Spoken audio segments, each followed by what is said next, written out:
Buenas tardes, hermanos. Qué bueno poder encontrarnos esta tarde para poder escuchar la voz del Señor y poder estar atentos a lo que Él quiere para nuestras vidas, para nuestros corazones, en este tiempo que tenemos que estar en cuarentena. Vamos a tener una oración. Gracias, Padre, por tus bendiciones, por tus cuidados de cada día, porque hoy podemos tener la provisión de cada día del alimento, de la ropa, Señor, en nuestros hogares, Señor, y sabemos que tú cuidas de nosotros. Si tú cuidas de las aves, ¿cuánto más vas a cuidar de tus hijos? Queremos escuchar tu voz, Señor, la voz del cielo, la voz de nuestro Padre, hacia los hijos, Señor, que quieren cambiar su vida y que quieren llevar una vida ordenada. En el nombre del Señor Jesús, amén. Vamos rápidamente a este mensaje que va a decir como título, ¿qué es cuando ves a Jesús? No acostumbro mucho poner título en los mensajes, pero en este mensaje quería titularlo de esta manera. Y vamos a Lucas capítulo 2, versículo 48, ahí en tu Biblia. Acompáñame si lo tenés ahí. Dice Lucas 2, 48, cuando lo vieron, se sorprendieron. Y su madre le dijo, hijo, ¿por qué nos has hecho esto? Tu padre y yo te hemos buscado con angustia. ¿Qué había pasado? Bueno, José y María estaban buscándolo a Jesús. Ellos habían ido a festejar a Jerusalén y estaban allí en esa fiesta. Y cuando se volvían a sus hogares, Jesús había quedado en el templo escuchando lo que le preguntaban los doctores de la ley. Y los doctores estaban sorprendidos de lo que Jesús sabía y de su sabiduría y cómo Él sabía tantas cosas de la palabra. Y bueno, entonces, desesperadamente, María y José comenzaron a preguntar en la multitud dónde estaba Jesús, entre sus parientes, dónde podían estar, hasta que lo encontraron allí. ¿Y qué vieron María y José? ¿Qué vieron de Jesús? Mirá, solo vieron sus circunstancias, porque no sabía qué podía pasar en su entorno, porque era grande la preocupación que tenían por él, porque no sabía en qué le podía haber pasado. Entonces lo que vieron ellos era solamente sus circunstancias. ¿Qué ves cuando ves a Jesús? Segundo punto, Mateo capítulo 8. Buscalo en tu Biblia, ahí de tu hogar, que estás en tu casa, lo buscas ahí junto a tu Biblia. 8:34 dice la palabra de Dios. Entonces toda la ciudad salió al encuentro de Jesús, y cuando vieron, le rogaron que se fuera de su territorio. ¿Qué había pasado aquí? Bueno, Jesús llega a una región llamada Gadarenos, y al llegar a la orilla del lugar donde estaban, se encuentra con dos endemoniados, y Jesús sana a estos dos endemoniados. Y mirá la circunstancia en que estaban los demonios, que le dijeron que venía antes de tiempo a atormentarnos. Ellos ya sabían de su futuro, ya sabían de lo que le iba a pasar. Entonces le rogaron a Jesús que lo eche un hato de cerdo, a un conjunto de cerdos, un grupo de cerdos. Y allí Jesús saca a los demonios de estas dos personas y ellos quedan sanos, quedan liberados. Y entonces vemos a un Jesús que había sanado. Pero dice que vinieron las personas de Gadara, de esta ciudad, y no pocos alegres con la situación de que las personas estas habían sido sanadas. Les pidieron que se vaya Jesús, porque le molestó la pérdida de los cerdos, le molestó la pérdida monetaria que afectaba a la ciudad.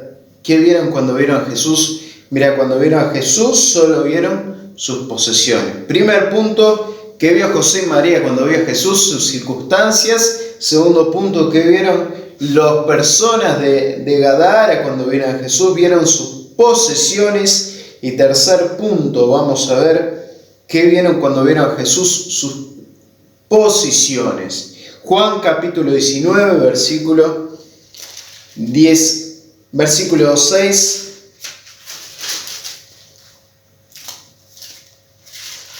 Juan 19:6 dice, cuando lo vieron los principales sacerdotes y los guardias, dieron voz diciendo, crucifícalo, crucifícalo. Mirá, vinieron los principales sacerdotes y los guardias. Y allí estaba Pilato también. Y se encuentran los guardias sacerdotes y los llevan a Jesús ante Pilato.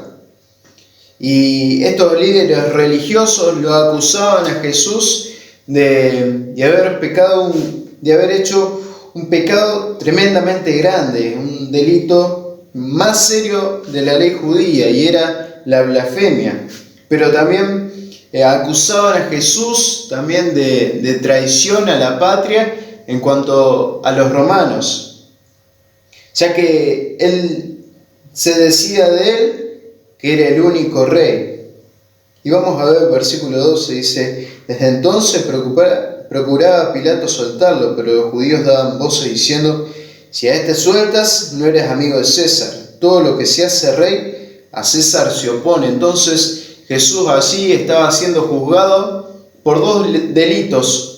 Primer delito era ante la ley judía por blasfemia, y segundo delito ante la ley romana, porque ellos decían que Jesús se hacía rey. Y te acordás lo que dice Isaías 53:8: por medio de violencia y de juicio fue quitado Cristo. Estaba en esta situación, esperando ser juzgado. Y Pilato estaba allí entre la espada y la pared, entre dos situaciones, una de un lado judío y el otro de un lado romano. Y Pilato entonces, queriendo quedar bien, congraciarse con ambos grupos, se lava las manos y se desentiende de cualquier situación. Mirá, nuestra posición en la sociedad muchas veces nos va a limitar. Y no sé si te acordás de Nicodemo y José de Arimatea. Ellos eran discípulos secretos, pero también pertenecían al miembro del concilio judío. Y luego se van a dar cuenta que no debían ser más discípulos secretos. Entonces van a defender así su fe y van a decir que Jesús era el Cristo. Muchas veces nuestra posición en cuanto a la sociedad nos va a limitar. Pero nosotros como creyentes debemos diferenciarnos, sacar la bandera, ponernos la camiseta de Cristo. Primer punto, habíamos dicho ¿qué vieron cuando vieron a Jesús? Circunstancias. Segundo punto, ¿qué vieron cuando vieron a Jesús? Vieron sus posesiones. Tercer punto, su posición. Y cuarto punto, cuando los discípulos vieron a Jesús resucitado, le adoraron. Mateo 28:17. Dice, aunque algunos dudaban. Apocalipsis 1:17, cuando Juan lo vio glorificado, cayó como muerto, dice la palabra de Dios. Pues el enfoque era solamente Él. Mira, muchas veces vemos al Señor, le servimos, nos congregamos, leemos de su palabra, oramos, estamos en comunión.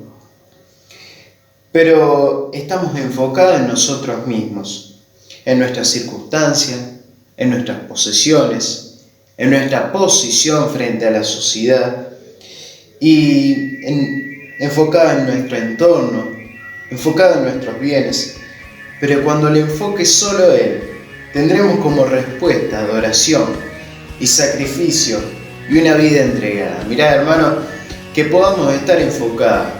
No es solamente servirle, no es solamente estar en comunión con los hermanos, es estar enfocado en Él y no perdernos el enfoque que es solamente Cristo. Es nuestra meta y a Él tenemos que seguir y para Él tenemos que vivir.